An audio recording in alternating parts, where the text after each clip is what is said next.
The spring air in Tokyo carried the faint scent of blooming sakura, drifting into the school courtyard, where students in neat uniforms laughed, shouted, and hurried between classes. Among the crowd, Haruto lingered near the vending machine, his tie slightly loose, his eyes distant. He wasn't the type to stand out, average grades, average looks, the kind of boy who blended into the classroom walls. But that morning, something caught him off guard. A girl stood by the cherry tree near the gate, holding a stack of books against her chest. Her hair, long and dark, shifted in the breeze, framing a face too calm for the noise around her. She didn't laugh with the others. She didn't glance at anyone. She just stood there, silent, as if she belonged to a different world. Haruto's gaze lingered longer than it should have. She noticed. Their eyes met.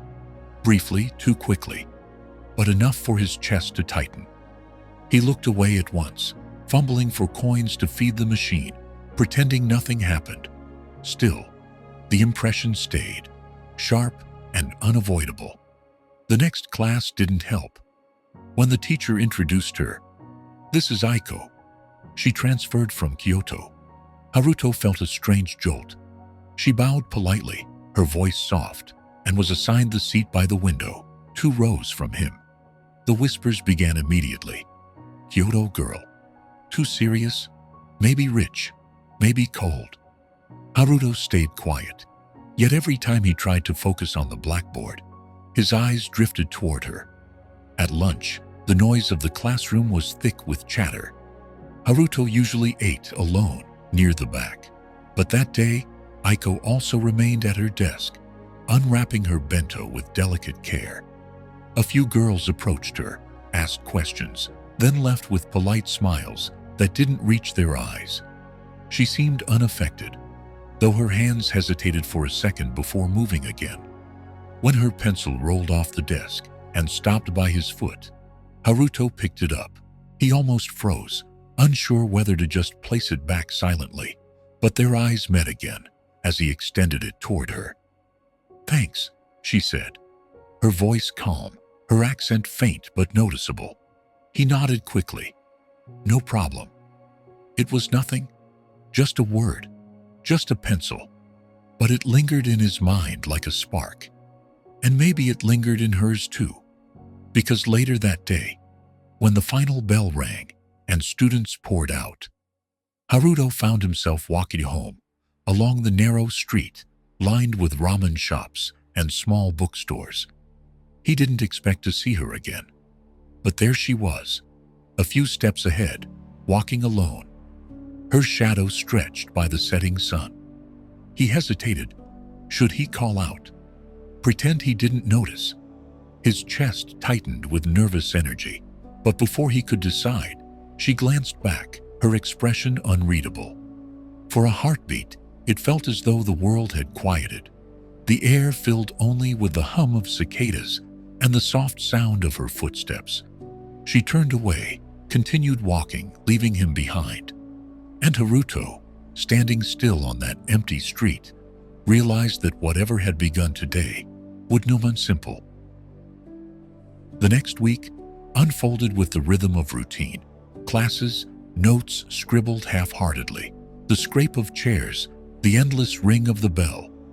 Yet Haruto found himself strangely aware of Aiko's presence. Even when she said nothing, even when her gaze stayed fixed outside the window, it felt as though a quiet weight shifted the air around her. Their conversations remained brief, if they could even be called that. A returned eraser, a nod in the hallway. But each small exchange stayed with Haruto longer than it should have. It didn't take long for others to notice. At lunch, whispers followed him. 2 boys near the door chuckled, nudging each other as they muttered about the new girl and who she might like. Some girls glanced at Aiko with thin smiles, already weaving her into the unspoken web of classroom politics. One afternoon, when the teacher dismissed them early, Haruto stepped into the courtyard just in time to see Aiko being cornered by a group of students near the shoe lockers. Their voices weren't loud, but their words carried the sharpness of hidden knives. "Kyoto must be boring, right? That's why you came here? You don't talk much. Too proud to join us? You and Haruto. Are you close?" Aiko's expression didn't change. She stood straight, thus eyes calm, almost detached. But Haruto caught the faintest tightening of her hand around the strap of her bag. Before he could think it through, he walked closer. "Hey, you ready to go?" he asked, his voice steadier than he felt.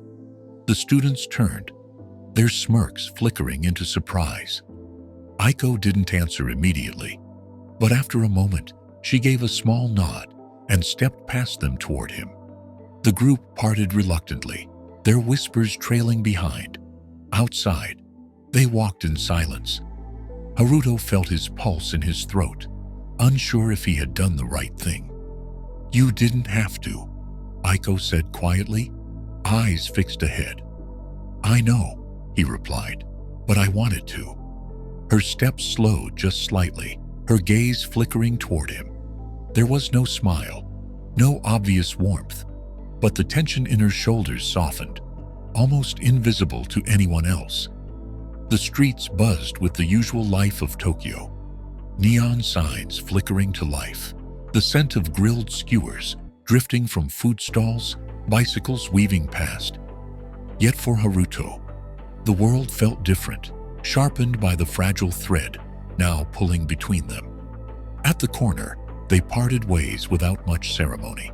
Just a nod, a faint look that lingered too long. But later that night, as Haruto lay in bed, staring at the faint glow of his phone screen, he realized his chest felt both heavy and alive. And though neither of them said it aloud, the first cracks in their distance had formed. Spring deepened, and with it, the fragile rhythm between Haruto and Aiko began to grow. They sometimes walked home together, though rarely spoke more than a few sentences. Yet each silence carried a weight neither of them dared break.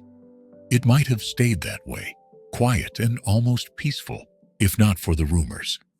By May, whispers spread through the classroom like wildfire. Haruto liked her. Aiko liked him. They were hiding something. None of it was confirmed, but none of it needed to be. One afternoon, Haruto entered the classroom to find a folded note on his desk.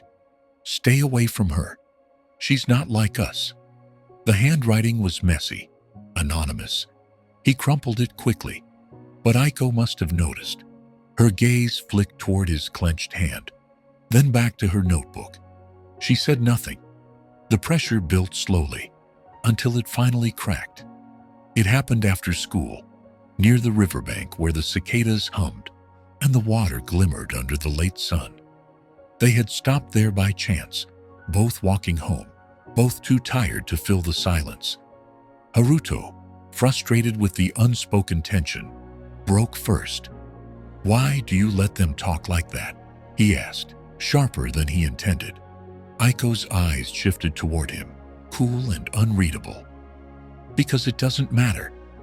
"It does matter," he pressed. "They think things about you, about us." Her lips tightened, the faintest crack in her calm. "So, are you worried what they'll think about you if you're seen with me?" The question cut deeper than he expected. He opened his mouth, closed it again, the words tangled in his throat. "That's not what I meant." "Then what did you mean?" Her voice wasn't loud, but it carried a sharp edge.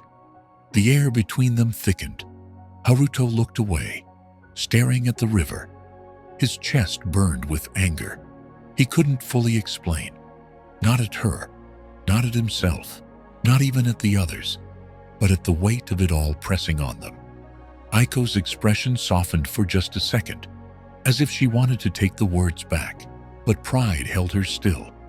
She turned, adjusting the strap of her bag. "Maybe it's better if we don't walk together anymore." Her footsteps faded into the distance, leaving Haruto rooted by the riverbank, the sound of rushing water louder than ever. That night, lying in bed, He replayed her words again and again. The silence that had once felt comforting now gnawed at him, heavier than anything before. And for the first time he wondered if he had already ruined something fragile before it had truly begun. Days turned into weeks, and the distance between them stretched wider than the classroom itself. Aiko no longer lingered by the lockers. She no longer glanced his way during lessons. Even when Haruto caught a glimpse of her walking home, she turned onto another street before their paths could cross. At first, he tried to tell himself it didn't matter. He buried himself in basketball practice, in homework, in late-night gaming sessions with friends. But nothing dulled the emptiness that followed him everywhere. It was in the silence of his room, in the untouched messages on his phone, in the ache of seeing her laugh, too briefly, with someone else. One evening, he found himself near the bookstore where she often stopped. He didn't plan it, or at least he told himself he didn't. The smell of ink and paper filled the narrow aisles, and there she was, her hair falling over her shoulder as she flipped through a poetry collection. For a moment, he just watched, his chest tightening. He wanted to say something, anything, but his courage faltered. Before he could decide, she noticed him. Their eyes met, and her expression froze. Not angry, not warm, just unreadable. She closed the book gently, placed it back on the shelf, and walked past him without a word. The faint brush of her sleeve against his arm felt colder than rejection. After that, Haruto stopped trying. Their silence grew heavier, like an invisible wall no one dared touch. Summer arrived. The cicadas screamed louder, the air thick with heat. Haruto sat by his bedroom window, the hum of the fan the only sound in the house. He thought about the riverbank, about the way her voice had sharpened against him, about how easy it had been for them to drift apart. Maybe she was right. Maybe it was better this way. And yet, as fireworks bloomed over the city during the festival, painting the sky with red and gold, Haruto couldn't stop searching the crowd for her face. She wasn't there. He told himself to stop caring, but the truth pressed harder than ever. The emptiness she left behind wasn't something he could ignore. The heat of summer pressed on, relentless, until the day everything changed. It was late afternoon when dark clouds gathered over the city, heavy with the promise of rain. Students hurried out of the school building, clutching umbrellas or sprinting toward the station. Haruto had stayed behind to help clean the gym, and by the time he left, the sky had already opened. The downpour was fierce, soaking him within minutes.